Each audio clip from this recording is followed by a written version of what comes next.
So hello students, कैसे हैं आप सभी। आई होप स्वस्थ होंगे, मस्त होंगे, पढ़ाई में व्यस्त होंगे।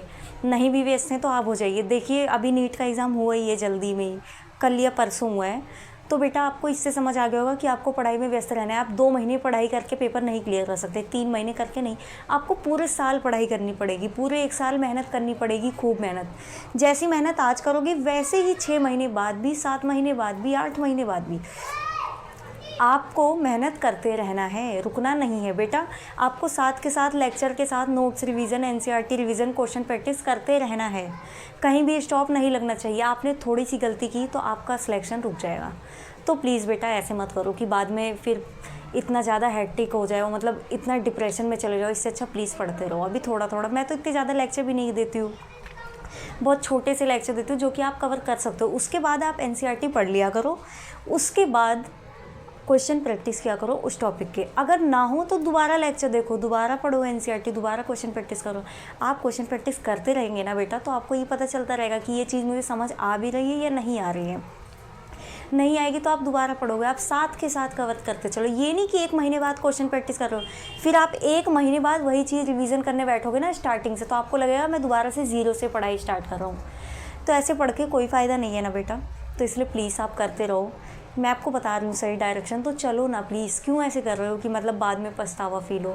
इससे अच्छा पहले से ही करते रहो। आपको एक लेवल अब पढ़ाई करनी है, साथ के साथ टेस्ट भी देना है चैप्टर कंप्लीट करने के बाद। ठीक है बेटा। तो जैसा कि हम बायो ब्रिलियंट चैनल पे ही बायो की सीरीज़ कर रहे थे, जिसमें हमने लिविंग वर्ल्ड कंप्लीट कर लिया है, बायोलॉजिकल क्लासिफिकेशन पे। इस पर 3 लेक्चर कंप्लीट कर चुके हैं, आज 4th लेक्चर है। पहले मैं आपको ये प्लांटी, एनीमिलिया, वायरस, वायरोइड्स, प्रायोन्स जो हैं ये करा दूंगी। ये छोटा सा पार्ट है। इसको कराने के बाद 5th लेक्चर में, मतलब लास्ट लेक्चर में, फंजाई कराऊंगी, और फंजाई में ही लाइकेन को मिक्स करके पढ़ा दूंगी रिलेट करके। ठीक है, तो आपको ज़्यादा मतलब मुश्किल नहीं लगेगा। बस आपको लेक्चर देखते रहना है, जैसा मैं बता रही हूँ लेक्चर करते रहो, एनसीईआरटी रिवाइज करते रहो, क्वेश्चन प्रैक्टिस करो, टेस्ट दो, बार बार दो। टेस्ट देने के बाद उसी क्वेश्चन को दोबारा करो, ताकि आपको ये पता चले ना कि जो गलती की थी वो आपसे दोबारा सही हो रही है या नहीं। टेस्ट होने के बाद आपको जो क्वेश्चन आपके गलत हैं वो आपको नोटबुक में लिखना है, उसकी प्रैक्टिस करना है, उस टॉपिक को दोबारा पढ़ना है, देन दोबारा टेस्ट देना है। बेटा आपको ऐसे करना पड़ेगा, पूरे साल मेहनत करनी पड़ेगी। देखो कोई भी मतलब ऐसे मत करो कि बाद में पछतावा फील हो। बार बार बोल रही हूँ मैं, क्योंकि अभी नीट का एग्ज़ाम दिया है बच्चों ने। आपको उस चीज़ से सबक सीख लेना चाहिए अपने सीनियर से। साथ के साथ करते रहना है और एक लेवल अप होके पढ़ना है, ताकि आपको बाद में पछतावा फील ना हो। तो फिर अब हम स्टार्ट करते हैं। तो बेटा देखो, पहले किंगडम प्लांटी। आपको पता है किंगडम प्लांटी क्या होता है और किंगडम एनिमिलिया क्या होता है। प्लांट और एनिमल में तो आपको डिफरेंट करना आता ही होगा, डिफरेंस आपको पता होगा, ये प्लांट है ये एनिमल है। तो ऐसे ही देखो बेटा, किंगडम प्लांटी। अब किंगडम प्लांटी क्या होता है। वैसे तो हम किंगडम प्लांटी के लिए एक अलग से चैप्टर में पढ़ते हैं, बट इस चैप्टर में थोड़ा सा पार्ट दिया हुआ है, जो मेन है वो मैंने यहाँ लिख लिया है, तो इसको मैं आज डिस्कस करूँगी। तो किंगडम प्लांटी क्या होता है। इंसेक्टिवोरस होते हैं, इंसेक्टिवोरस होते हैं। मैम इंसेक्टिवोरस क्या प्लांट भी होते हैं। यस बेटा होते हैं। वो अपने न्यूट्रिशनल रिक्वायर्ड के लिए, कुछ प्लांट्स इंसेक्टिवोरस होते हैं, इंसेक्ट्स को मार के उनसे अपनी न्यूट्रिशनल रिक्वायर्ड पूरी करते हैं। ठीक है, इसका एग्जाम्पल है bladderwort, fly, Venus fly trap. पहला example bladderwort, Venus fly trap, 2 example हैं। अब ब्लैडरवॉर्ट क्या करता है, ये इंसेक्ट्स को मार के अपने ब्लैडर में डाल लेता है। उसके बाद इंसेक्ट्स को इसमें क्रस्ट कर दिया जाता है। उसके बाद आता है फ्लाई ट्रैप। ये क्या फ्लाई है, फ्लाई, तो इसका मतलब जो इंसेक्ट्स ऐसे उड़ते उड़ते रहते हैं, ये उनको ऐसे अपने ट्रैप कर लेता है, जाल में फंसा लेता है उनको। ठीक है बेटा। उसके बाद उनसे ये अपनी न्यूट्रिशनल रिक्वायर्ड पूरी करता है। देखो बेटा, जो वीनस फ्लाई ट्रैप है ये क्या करता है, फ्लाई मतलब उड़ना, तो मक्खियाँ उड़ते उड़ते जाती है, ये उनको अपने जाल में फंसा लेता है। उसके बाद फंसाने के बाद क्या करता है, फंसाने के बाद ही उसको मसल देता है और अपने न्यूट्रिशनल रिक्वायर्ड को पूरा कर लेता है। ठीक है बेटा। तो आई होप ये पॉइंट क्लियर हो गया होगा। अब पैरासाइट, कुछ प्लांटी जो होता है ये पैरासाइट्स भी होता है। इसका एग्जाम्पल है कस्क्यूटा। मैम ये कस्क्यूटा क्या होता है। कस्क्यूटा को अमरबेल भी कहा जाता है। आपने अगर कस्क्यूटा नाम नहीं सुना तो अमरबेल ज़रूर सुना होगा। दोनों नहीं सुना तो आप सुन लिया। तो ये क्या करता है बेटा, इसके पास फोटोसिंथेसिस करने की क्षमता नहीं होती है। ये अपनी कैपेबिलिटी खो देता है इवोल्यूशनरी पीरियड में। ठीक है बेटा। तो अब ये क्या करता है, ये किसी अदर प्लांट्स में जाके चिपक जाता है। उसके जाइलम फ्लोएम, मतलब ये किसी अदर प्लांट्स में जाके चिपक जाता है, उसके जाइलम और फ्लोएम से कनेक्शन बना लेता है, दोस्ती कर लेता है और उनसे अपनी न्यूट्रिशनल रिक्वायरमेंट पूरी करता है। ठीक है बेटा, आई होप आपको ये पॉइंट समझ आ गए होंगे। उसके बाद बेटा अब हमारा नेक्स्ट टॉपिक है Animalia, kingdom Animalia. Ma'am kingdom Animalia क्या होता है? आपको ये तो पता ही चल गया होगा, आपने 3 लेक्चर ले लिया बायोलॉजिकल क्लासिफिकेशन का और इससे पहले लिविंग वर्ल्ड पढ़ा था, उसमें भी मैंने आपको प्लांट एनिमल्स में कुछ तो डिफरेंस बताया ही था, आपको इतना समझ आ गया होगा अब तक। अब एनिमीलिया, इसमें क्या होता है, डेफिनेट ग्रोथ पैटर्न होते हैं। मतलब कि जैसे मेरा हाथ यहाँ पे है तो आपका हाथ भी यहाँ पे है। मतलब कि जैसे ह्यूमन बीइंग का एग्जांपल ले लो, मैं इंसान हूँ, आप भी इंसान हो, मेरा हाथ यहाँ पे है तो आपका हाथ भी यहीं पे होगा, यहाँ नहीं होगा। हाँ, अगर कोई डिसीज़ हो सकती है, अगर कोई डिसीज़ हो तो ऊपर नीचे हो सकता है, उस केस की बात नहीं कर रहे। वैसे नॉर्मली मेरी वेन जहाँ होंगी वहीं आपकी होगी, जैसी मेरी आर्टरी वैसी ही आपकी, कोई भी चेंजेस नहीं होंगे अगर कोई डिसीज़ नहीं है तो। ठीक है बेटा, तो इसलिए डेफिनेट ग्रोथ पैटर्न होता है। बट प्लांट्स में ऐसा नहीं होता है प्लांट्स में, क्योंकि प्लांट्स में ज़रूरी नहीं है कि सेम अगर प्लांट हो, बिल्कुल सेम भी हो अगर, तो उसकी जो एक टहनी इधर से जा रही है तो दूसरे प्लांट की भी, मतलब दूसरे पेड़ की भी इधर से ही जाएगी, ऐसा ज़रूरी नहीं है, उसका ऊपर नीचे हो सकता है। ठीक है, तो एनिमल्स में डेफिनेट ग्रोथ पैटर्न होता है। उसके बाद स्टोर्ड फूड, इसमें फूड स्टोर किया जाता है फैट के थ्रू या ग्लाइकोजन। उसमें प्लांट्स में कैसे किया जाता है, स्टार्च की फॉर्म में। ठीक है, अब न्यूट्रिशन, इसका न्यूट्रिशन होलोजोइक होता है, मैंने आपको बताया था ना होलोजोइक होता है, मतलब ये पहले इंजेस्ट करता है देन डाइजेस्ट करता है। तो बेटा आपको इतना समझ आ गया होगा। उसके बाद ये पॉइंट लिखा है, पढ़ना ध्यान से, ए सेलुलर पार्टिकल जैसे virus, viroids, prions and lichens are not given place in Whittaker system. जो ये क्या होते हैं बेटा, ये ए सेलुलर पार्टिकल्स होते हैं। ए सेलुलर मतलब ये नॉन लिविंग होते हैं। तो जो ए सेलुलर पार्टिकल्स होता है, virus, viroids, prions and lichens are not given place in Whittaker system. Whittaker system में इनका कहीं भी जगह नहीं दिया गया, तो इस वजह से इनको हम अलग से पढ़ते हैं। अब बेटा क्या होता है वायरस?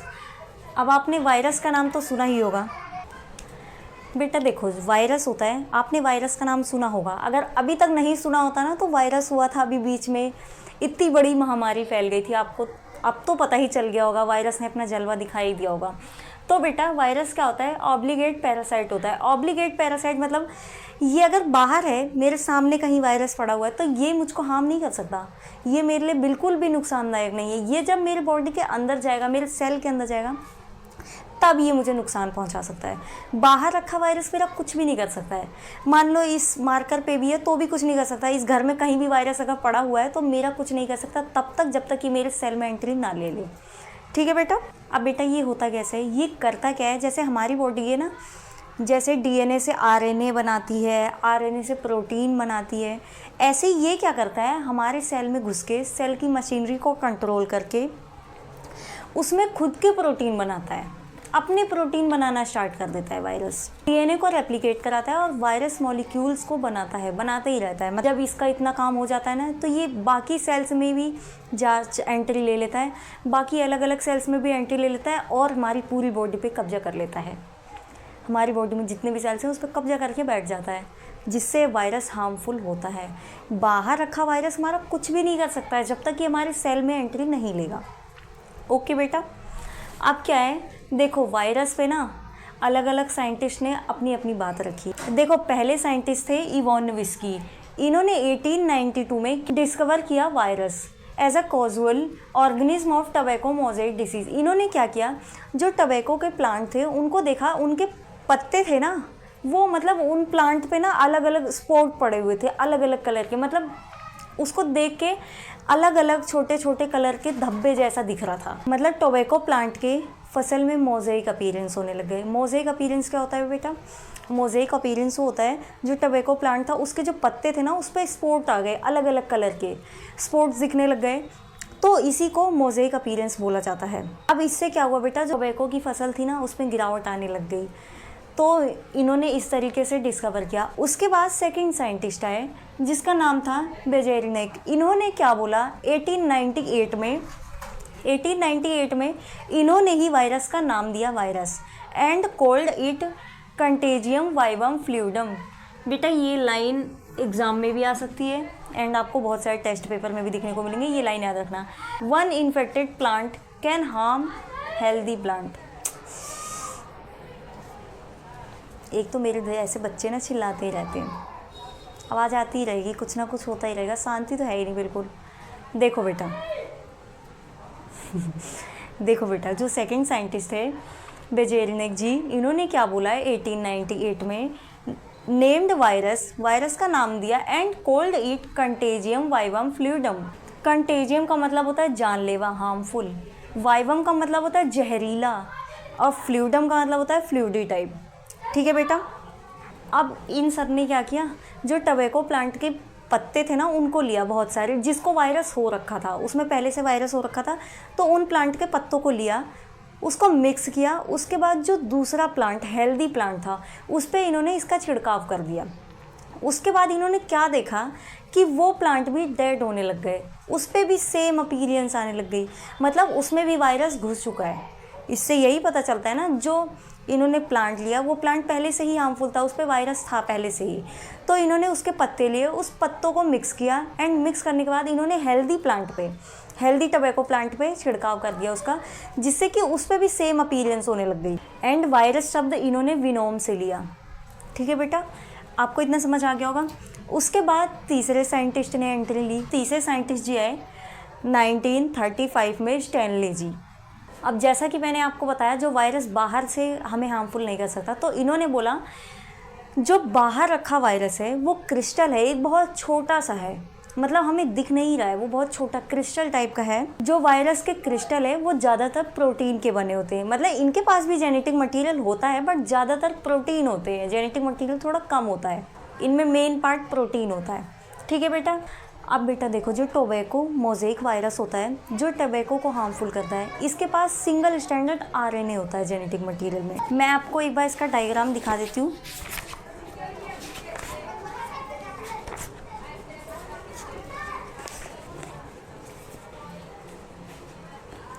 देखो बेटा, टोबैको मोज़ेक वायरस ये है, ठीक है।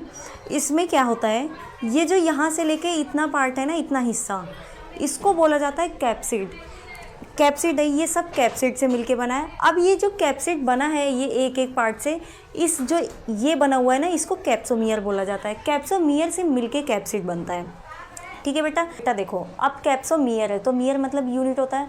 जो टोबैको मोज़ेक वायरस है, इनमें कितने कैप्सोमियर्स प्रेजेंट होते हैं बेटा? अराउंड 2130 कैप्सोमियर प्रेजेंट होते हैं, मतलब 2130, सॉरी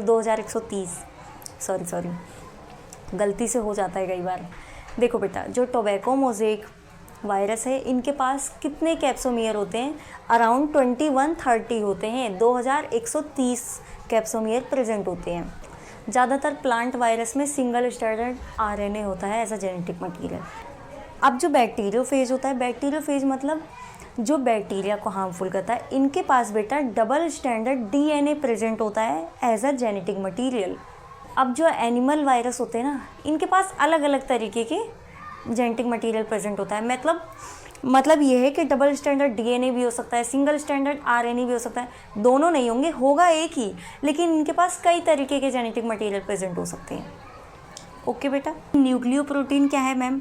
बेटा न्यूक्लियो का मतलब होता है nucleic acid, like DNA, RNA वगैरह, और प्रोटीन का मतलब तो आपको पता ही है, अभी मैंने बताया जो वायरस है इसका ज़्यादातर इसमें प्रोटीन प्रेजेंट होते हैं, जेनेटिक मटेरियल भी होता है बट कम होता है। तो बेटा ये जो प्रोटीन है ये हार्मफुल नहीं होता है, ये हार्म नहीं करता है। जो न्यूक्लियो लिखा हुआ है ये हार्मफुल करता है, ये इन्फेक्ट करता है। जैसे कि इसका क्या होता है, इसमें से डीएनए और आरएनए जो इसका जेनेटिक मटेरियल था वो निकल के जाता है और वो हार्मफुल करता है, वो हार्मफुल होता है। और बट प्रोटीन है ये कुछ ऐसा नहीं करता है, ये सिर्फ एक कवरिंग देता है इनको, ये नॉन इन्फेक्ट होता है। ये कैप्सिड मेड ऑफ कैप्सोमियर, जो कि मैंने अभी आपको बताया, कैप्सोमियर से ही मिलके कैप्सिड बना होता है।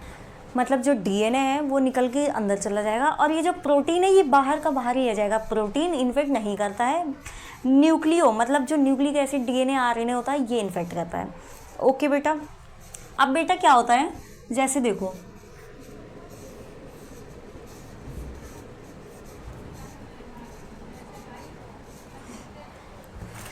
बेटा, मैंने अभी आपको डायग्राम दिखाया, यहाँ पे हेड, कॉलर, शीथ और ये टेल फाइबर है, ये बैक्टीरियोफेज है। बेटा देखो ये हेक्सागन है, तो हेक्सागन है तो ये पॉलीहेड्रल होगा। इसके जो साइड्स है वो अलग अलग बन सकती है और इसका शेप भी अलग अलग हो सकता है। मतलब कि ये जैसे पॉलीहेड्रल बना हुआ है हेक्सागन, ये ऐसे स्प्रिंग शेप में भी, रिंग शेप में भी बन सकता है, मतलब स्प्रिंग जैसा भी बन सकता है। तो इसके शेप्स भी अलग अलग हो सकते हैं। बेटा देखो, जो वायरस है वो प्लांट्स और एनिमल्स में बहुत सारी डिसीज़ कॉज करते हैं, एनिमल्स में भी बहुत सारी डिसीज़ कॉज करते हैं। अब जो एनिमल्स में डिसीज़ कॉज करते हैं उसका एक एग्जांपल है एड्स। एड्स आप सबने सुना होगा। अब बेटा ये प्लांट्स में भी डिसीज़ कॉज करते हैं। प्लांट्स में क्या करते हैं ये प्लांट्स में डिफरेंट टाइप के सिम्टम्स शो करने लग जाते हैं ये वायरस डिसीज़ के कारण, मतलब उसमें डिफरेंट सिम्टम्स दिखने लग जाते हैं। जैसे कि उसकी ग्रोथ जो है वो शॉर्ट हो जाती है प्लांट्स की, और इसमें होता है मोज़ेइक पैटर्न बनने लग जाता है। क्लोरोसिस हो जाता है। क्लोरोसिस मतलब क्लोरोफिल गायब हो जाता है। तो अगर क्लोरोफिल गायब हो गया तो प्लांट पीला पड़ सकता है। एंड लैक्रोसिस हो सकता है। मैम लैक्रोसिस क्या होता है? इसके जो टिश्यू हैं, टिश्यूज़ की डेथ होने लग जाती है, मतलब प्लांट के अलग अलग पार्ट जो हैं वो डेड होने लग जाते हैं। इतनी सारी प्रॉब्लम्स कॉज करते हैं ये वायरसेस। अब बेटा वायरॉइड्स क्या होता है? वायरॉइड्स जैसे वायरस में कोट प्रेजेंट था ना, इसमें वायरॉइड्स में कोट उतार दिया जाता है। इसमें प्रोटीन प्रेजेंट ही नहीं होता, उसमें प्रोटीन का कोट प्रेजेंट था, इसमें प्रोटीन ही एब्सेंट होता है। ये क्या करता है? ये डिस्कवर्ड किया था टीओ डायनर ने 1971 में। इसको इन्होंने कैसे देखा? पीएचटीडी के थ्रू। ये कौन सी डिसीज़ है? ये डिसीज़ आलू में होती है, मतलब आलू पतले हो जाते हैं, उसकी मतलब उसके मार्केट में उसके दाम कम हो जाते हैं, पैसे कम मिलने लग जाते हैं। तो बेटा, और ये वायरॉइड्स जो होते हैं ये स्मॉल होते हैं वायरस के कंपैरिजन में, साइज़ में वायरॉइड्स छोटे होते हैं। लो मॉलिक्यूलर वेट होता है, इसमें आरएनए प्रेजेंट होता है छोटा मोटा, और इसमें कैप्सिड एब्सेंट होता है। कैप्सिड एब्सेंट होता है मीन्स कैप्सोमियर भी एब्सेंट होता है, कैप्सोमियर से ही तो कैप्सिड बनता है। ये potato spindle tuber disease cause करते हैं, पीएचटीडी। ठीक है बेटा, जिससे आलू जो होते हैं पतले हो जाते हैं, आलू गोल मटोल नहीं रह जाते हैं। ठीक है, उसके बाद आता है प्रायोन्स। मैम ये प्रायोन्स क्या होता है? ये बेटा एबनॉर्मली फोल्डेड प्रोटीन बनाने लग जाते हैं। अब ये क्या होता है? जो प्रोटीन होता है ना वो एबनॉर्मली अपने आप में मतलब फोल्ड होने लग जाती है, जिससे कि वो डिसीज़ कॉज करते हैं, जैसे कि BSE made cow disease in kettles and CJD in humans. ये क्या करता है बेटा? जब एबनॉर्मली फोल्डेड हो जाता है प्रोटीन, तो ये ना जाके हमारे माइंड में अगर घुस जाता है, अगर दिमाग में चला गया, तो बेटा ये देखो CJD इन ह्यूमंस, ये ना इंसानों को पागल भी बना सकता है। मतलब इससे ह्यूमन जो होते हैं ना वो पागल होने लग जाते हैं। उसके बाद सिमिलर साइज टू वायरस, मतलब जो प्रायोन्स होते हैं ये वायरस, इनका साइज़ वायरस के इक्वली होता है, सिमिलर होते हैं ये वायरस से साइज़ में। बट जो वायरॉइड्स होते हैं ये स्मॉल होते हैं वायरस से, तो इसका मतलब ये प्रायोन्स से भी छोटे हैं, क्योंकि प्रायोन्स और वायरस सिमिलर हैं साइज़ में और वायरॉइड्स छोटा है। ठीक है बेटा, आई होप आपको ये लेक्चर समझ आ गया होगा। अगर समझ आ गया तो आप चैनल को सब्सक्राइब कर लेना, लाइक कमेंट कर देना, शेयर कर देना। ठीक है, ज़्यादा कुछ नहीं करना। और मैंने आपको बताया इसको पढ़ने के बाद NCERT रीड करना ज़रूरी है, कंपलसरी है। या आप मेरी तरफ से होमवर्क मान लिया करो। आपको NCERT रीड करना है, क्वेश्चन प्रैक्टिस करना है। और अगर आपको कोई डाउट होता है ना, तो आप डिस्क्रिप्शन में, चैनल के डिस्क्रिप्शन में इंस्टाग्राम का भी लिंक है, वहाँ पर जाके आप मुझे मैसेज कर दो, मैं वहाँ पर आपके डाउट क्लियर कर दिया करूँगी। ठीक है बेटा, इससे आपके डाउट भी क्लियर हो जाएंगे। तो आई होप आपको ये सब समझ आ गया होगा, और होमवर्क कंप्लीट करके नेक्स्ट क्लास में ज़रूर आएँ। और मुझे इंस्टाग्राम पे मैसेज कर सकते हैं अगर कोई प्रॉब्लम है तो, फालतू के मैसेजेस नहीं। ठीक है बेटा, ठीक है, फिर मिलते हैं नेक्स्ट लेक्चर में। Thank you.